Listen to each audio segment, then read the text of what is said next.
The seventh scenario, where every Muslim is expected to think the best of Allah Almighty, and arguably perhaps is one of the most difficult, is when a tyrant, when an oppressor exceeds all bounds in arrogance and monstrosity and barbarism, as we see there in Palestine, Gaza.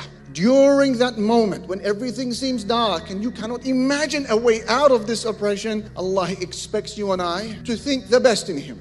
I appreciate that what you and I have seen in the last couple of months and years is very unnatural and not normal. The sight of a child who is killed is not normal. When you see a kid who has died, as Alon Mizrahi, he said, who is a Jew, it should be a freak incident in life. Something that a community sees once in its life and it scars it forever, and it becomes a cause for collective tragedy and thought. It shouldn't be an everyday thing. Israel has made the sight of killed children an everyday reality in our lives and theirs. I appreciate it is an extremely difficult time for us to say, I have the best expectations of Allah Almighty.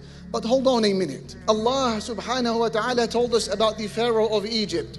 And one of the intentions of the Pharaoh, and where that intention took him, Allah said, فَأَرَادَ أَن يَسْتَفِزَّهُم مِّنَ الْأَرْضِ. The Pharaoh intended to displace the believers of the Israelites from their land. He wanted to push them out. So what did Allah Almighty do because of that intention? فَأَغْرَقْنَاهُ وَمَن مَّعَهُ جَمِيعًا. So we drowned him and all of those who were with him. The Pharaoh intended to drive them out of their homes. That was his outcome. So what of a people who are driving out millions from their home by way of displacement, terror, bombing campaigns, rape, and now the worst of them all, starvation, a slow death of 2.3 million people or so?